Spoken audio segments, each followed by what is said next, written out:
Ces contenus sont conçus pour vous. N'oubliez pas de vous abonner à notre chaîne. Salam alaikum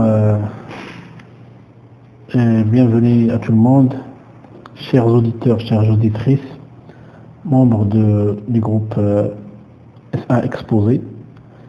J'ai l'honneur aujourd'hui de débuter ces séances d'exposé qui ciblent d'ailleurs les contenus étudiés en S1, en plus des exposés et des titres bien choisis pour développer des thématiques qui ont un lien étroit avec le programme. Alors, je me suis chargé de vous présenter l'ouvrage Introduction à l'étude du droit du professeur M. Jalal Saïd. Alors, c'est un ouvrage volumineux qui est de 653 pages. Il comporte une introduction et 4 parties. La première partie qui traite la règle du droit, subdivisée en 2 chapitres, l'objet de la règle de droit et le fondement du droit. La deuxième partie est destinée pour traiter la question des sources de droit, aussi en 2 chapitres, les sources traditionnelles et les sources modernes. La troisième partie traite le droit privé, en 2 chapitres aussi, l'évolution du droit privé marocain et le système judiciaire marocain. Et la quatrième partie, c'est pour traiter les droits subjectifs, à savoir les sujets du droit subjectif et l'objet du droit subjectif. Avant d'entamer cet exposé, il me paraît opportun de porter quelques éclaircissements sur la signification du mot droit. Alors, que signifie le mot droit? Alors, selon les auteurs, le mot droit est un mot qui peut signifier beaucoup de sens, mais les auteurs se mettent d'accord sur 3. Alors, d'une part, le droit, c'est les prérogatives dont peut se prévaloir une personne, sujet de droit, c'est-à-dire tout ce qu'on peut accorder comme droit à la personne humaine. Là, on peut parler des droits personnels, par exemple le droit de circuler, le droit d'expression, les libertés publiques. D'une part, le droit signifie l'ensemble des règles et des normes générales imposées par les autorités publiques et qui visent en quelque sorte la sécurité et l'organisation de la vie. Le troisième sens, c'est droit, la discipline que nous étudions dans les différentes facultés du Maroc, à savoir les facultés de droit. Alors ça, grosso modo, les différentes significations du mot droit. Alors, le droit normalement est constitué par l'ensemble des règles imposées par les autorités publiques pour régir l'organisation de la société et la situation qui est faite aux individus. Là, on peut constater qu'il y a un petit chevauchement entre ce qui est entre le droit destiné à la société, à savoir un droit objectif, et un droit à la personne. Alors, il y a un chevauchement qu'on va éclaircir dans les slides qui vont venir. Alors, normalement, le domaine d'intervention du droit, c'est la réglementation du rapport entre les particuliers, par exemple le domaine de la famille, le domaine des contrats, et aussi organiser le domaine de particuliers, ou les rapports particuliers collectivités publiques. Alors, de ce qui est passé, on peut conclure qu'il y a deux types de droits. Le droit objectif, ce qu'on appelle en arabe le qanoun, et le droit subjectif, c'est-à-dire le huquq. Le premier sont, disons, un ensemble de règles de conduite, et je souligne le mot conduite, c'est-à-dire le comportement. Il vise d'orienter, d'encadrer le comportement par la promulgation des textes juridiques pour gouverner la vie des personnes en société. Donc, l'inobservation de l'une de ces règles est sanctionnée par les pouvoirs publics. C'est-à-dire que le droit objectif, c'est une contrainte sociale. Bien que les droits individuels ils sont accordés à la personne et pour son propre intérêt. Alors, pourquoi on a appelé le droit subjectif ainsi, subjectif? Parce que il est subjectif par sa liaison étroite avec un sujet de droit. Là, je cite un propos qui dit « Si le droit objectif nous permet de faire quelque chose, nous avons le droit subjectif de le faire. » Vous voyez le chevauchement dont je vous ai parlé tout à l'heure. Le droit objectif nous accorde, nous autorise. Alors, il a l'exercice et l'exécution de ces droits par personne et sont dans le cadre d'un droit subjectif. Alors, dans l'introduction de cet ouvrage, l'auteur classe les disciplines qui ont un trait avec le droit en trois catégories. Il y a des disciplines étrangères ou extérieures au droit. Il y a la deuxième catégorie, ce sont les disciplines auxiliaires du droit. La troisième catégorie, ce sont les disciplines proprement juridiques. Pour ce qui est des disciplines étrangères ou extérieures du droit, on énumère trois sciences. Alors, il y a l'économie politique, et la science politique, et la science administrative. À quoi s'intéresse chacune de ces branches? Alors, pour l'économie politique, c'est une science qui présente un caractère purement descriptif. Et son objectif, c'est pas comme l'objectif du droit, parce que le droit, il présente un caractère normatif. Alors l'économie politique essaie de comprendre les phénomènes, le type de phénomènes qui ont trait avec l'économie, à savoir par exemple l'inflation, la hausse des prix. Alors, lorsqu'on comprend ces phénomènes économiques, le législateur vient pour créer des lois afin de mettre fin aux phénomènes qui peuvent être considérés négatifs. Alors, la science politique,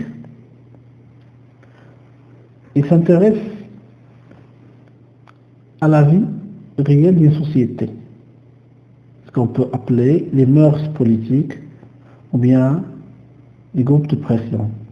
Déjà, on a entamé quelques points lors de notre discussion sur l'émergence de l'individualisme.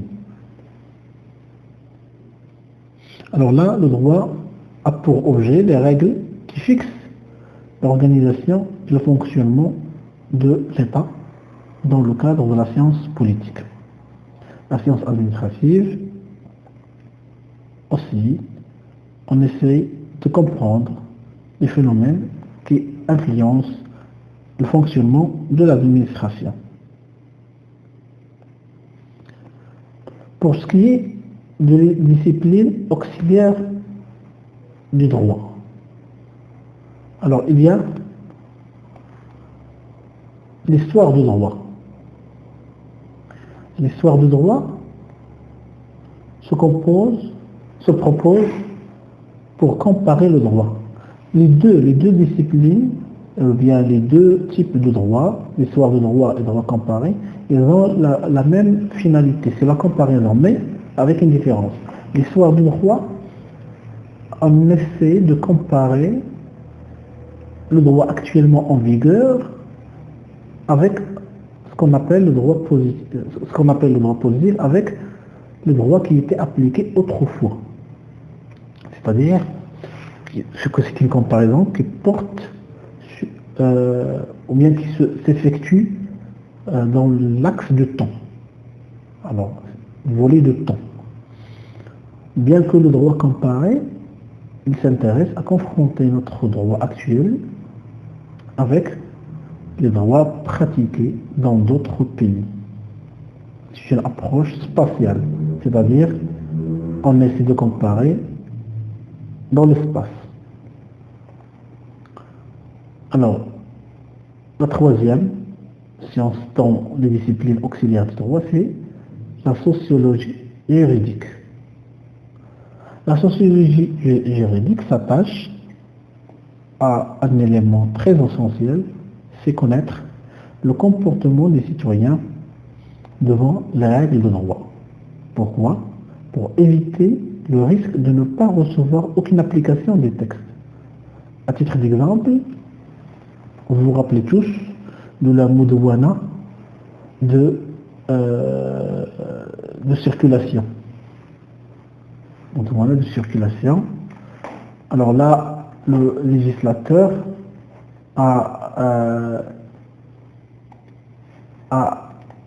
cherché des sanctions pour ceux qui font des infractions dans la route. Alors, il y avait une résistance de la part des chauffeurs face à ce nouveau code de la route. Pourquoi? Parce qu'ils ont jugé que les dispositions de la Mudawwana, ou bien le nouveau code, a été pénal. C'est-à-dire que quelqu'un qui peut avoir un accident peut être considéré comme un criminel. Alors, si la sociologie...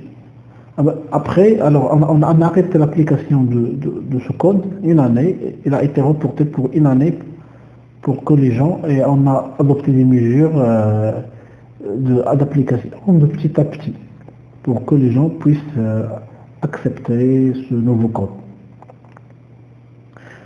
Alors, il me paraît important de signaler que dans le cadre de ces disciplines auxiliaires du droit, l'histoire du droit et le droit comparé, ce sont des outils très importants pour les réformes législatives.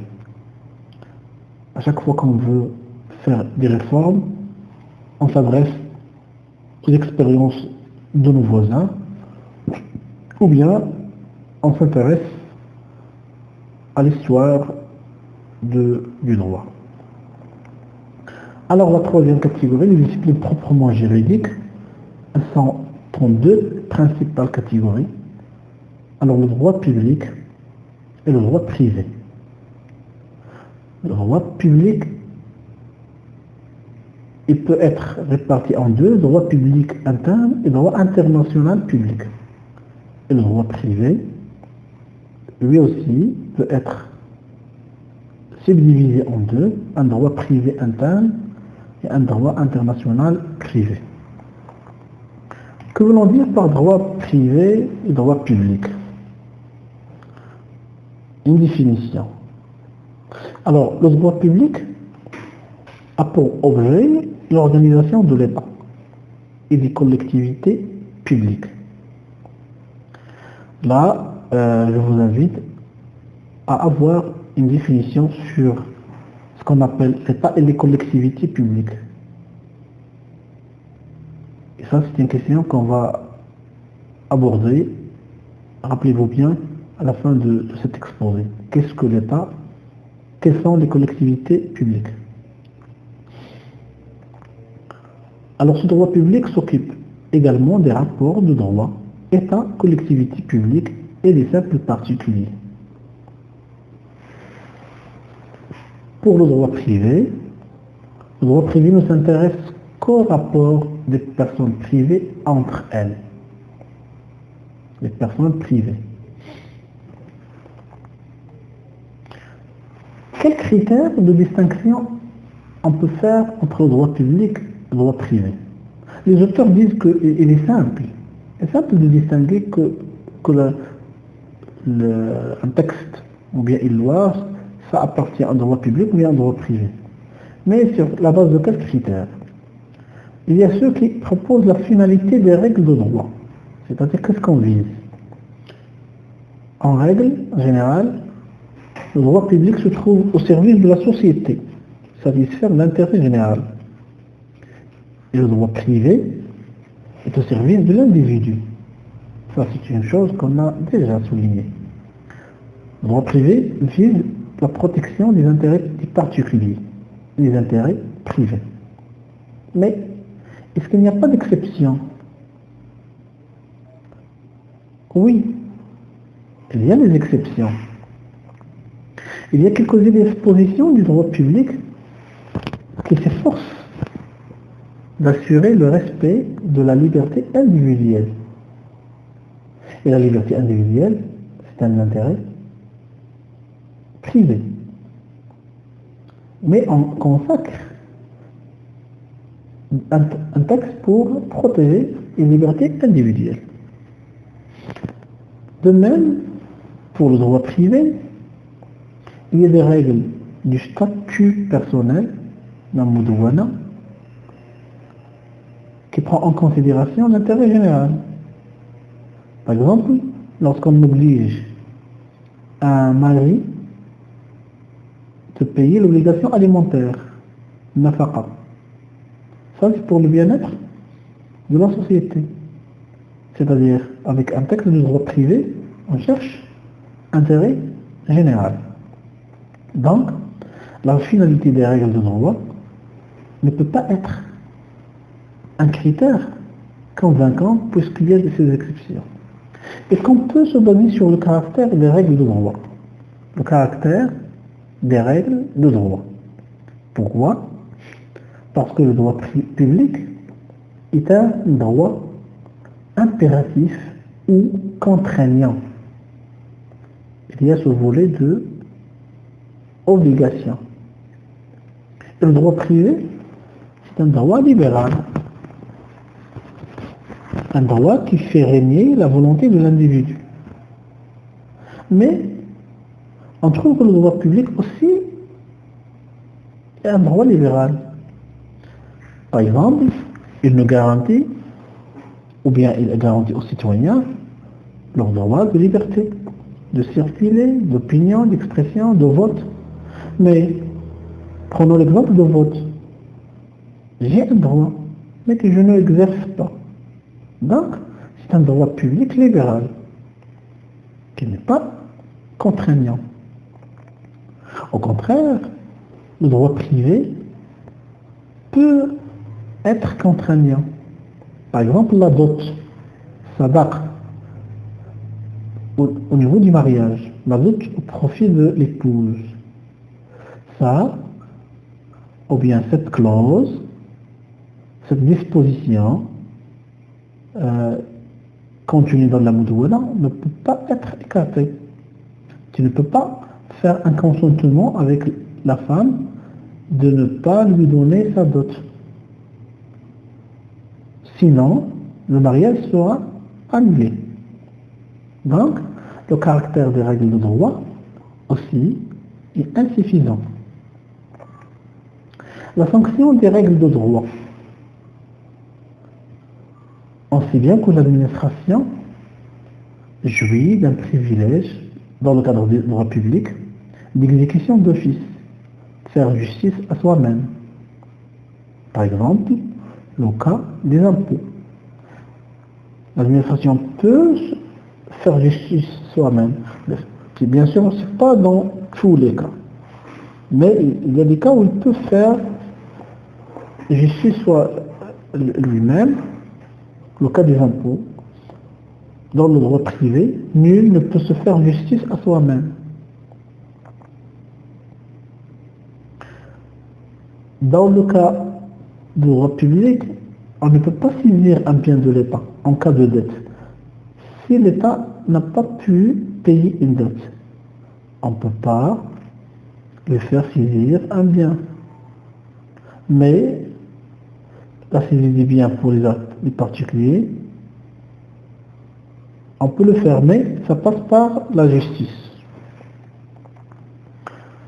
En définitive, les différences indéniables sont constatées entre le droit public et le droit privé.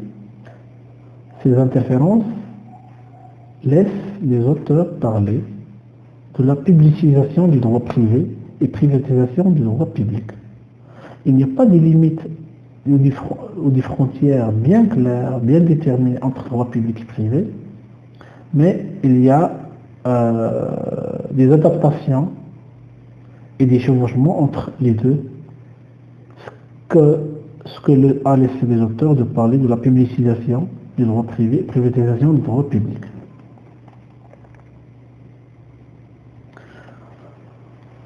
On a parlé de droit public et de droit privé. Le droit public comporte un droit public interne et droit international public. Que comporte chacune de ces composantes? Alors, pour le droit public interne, on trouve le droit constitutionnel, le droit administratif, les libertés publiques, les finances publiques et le droit fiscal. Pour le droit constitutionnel, c'est un droit qui s'intéresse aux règles d'organisation politique de l'État. Le pouvoir exécutif, le pouvoir législatif, l'autorité judiciaire. Les modalités de participation des citoyens à l'exercice du pouvoir. Tout ça, on le trouve où? Il y a un document de référence. Très bien, voilà. C'est la Constitution. C'est la Constitution qui prévoit cette organisation. Autre chose, le mot constitutionnel est dérivé de la Constitution, Dustur. Le droit administratif, il s'intéresse à l'organisation et le fonctionnement des administrations, qui sont des personnes morales, et les rapports entre les collectivités publiques et les particuliers. Ça pour le droit public interne. Pour le droit international public, c'est un droit qui organise les rapports des États, des nations, des ONG. Les États et les ONG, l'État et les autres nations. Quelles sont les principales sources pour ce type de droit international? Ce sont les traités internationaux, les coutumes et les usages, caractérisant la pratique internationale, les principes généraux, la jurisprudence et juridictions internationales comme la Cour internationale de justice de la Haye. Je note que avant les conflits entre pays, on les résout par la guerre. D'où la nécessité de créer un droit pour la résolution des problèmes par voie pacifique a été une condition indispensable pour créer des espaces de convivialité et de vie ensemble. Pour le droit privé interne, c'est un droit droit privé, il est divisé en deux, droit privé interne, droit international privé. Alors, le droit privé interne comporte le droit civil, qui porte sur le statut personnel, le statut familial, le droit subjectif, le droit des contrats, et le droit commercial qui réglemente de façon générale la profession commerciale. Alors, les matières, on a divisé les matières pour le droit privé et le droit public. Il y a des matières qui sont mixtes, qu'on les trouve dans le droit public et le droit privé. Il y a le droit pénal, Qanun Jina'i. C'est l'État qui monopole l'inscrimination. Il vise la sécurité des gens. Alors si on parle de la sécurité des gens, de la société, on est dans la tendance droit public. Mais avec ce droit pénal, on essaie de protéger les biens et l'intégrité des personnes. Et on essaie de défendre leurs droits privés, comme le droit de propriété. Alors ça, c'est droit privé. Lorsqu'on traite dans la procédure pénale, comment on peut arrêter quelqu'un, comment... Alors ça, ce sont des droits privés pour garder la dignité de la personne humaine. La deuxième matière mixte, c'est la procédure civile au droit judiciaire privé. Alors qui s'intéresse à l'organisation des différentes juridictions et qui détermine la manière dont les particuliers peuvent faire valoir leurs droits devant les tribunaux. Alors la procédure civile, elle organise d'une part les juridictions, les différentes juridictions. Alors ça, c'est droit public. Mais aussi, c'est un feuille de route pour le particulier. Comment il peut faire valoir ses droits. Alors là, c'est un droit privé. Aussi, le droit international privé. Ça, c'est une matière mixte. Pourquoi? Parce que dans la majorité de ce droit, on s'intéresse aux rapports entre particuliers. Par exemple, les rapports privés, mariage, succession, etc. Mais on parle aussi, on se lève quelques questions relatives à la nationalité. Et la nationalité, c'est le rapport individu-État. Aussi les questions de séjour. Donc, le droit international privé aussi, c'est une matière mixte. Donc, enfin, le questionnement qu'on peut poser, ou que l'auteur a posé à la fin de cette introduction, tous ces questionnements avaient trait avec le plan de l'ouvrage. Si le droit objectif qui soulève le plus de difficultés, il désigne toutes les règles du droit public ou privé. Donc la première partie sera réservée pour la règle de droit. La règle de droit. Quels sont les mécanismes qui se trouvent à l'origine de cette règle de droit? Les organismes et les autorités qui ont la mission d'élaborer le droit objectif. C'est la deuxième partie, les sources de droit. Les règles de droit privé qui régissent les rapports entre particuliers, c'est la troisième partie. Et enfin, les pouvoirs et les prérogatives reconnus aux particuliers, c'est la quatrième partie, les droits subjectifs. Alors jusqu'ici, je vais mettre point. Mon chrono indique 29 minutes. Nous avons réservé seulement 20 minutes pour l'exposer. Alors si vous voulez bien, je vais par la suite programmer ces 4 séances sur les jours à venir. J'aime bien que vous avez passé un bon moment en écoutant. Maintenant, on va ouvrir la discussion. Et attention, à la fin de la discussion, c'est moi-même qui va vous poser quelques questions qui vont viser l'évaluation de ce que vous avez retenu de cet exposé. Et merci. Ces contenus sont conçus pour vous. N'oubliez pas de vous abonner à notre chaîne.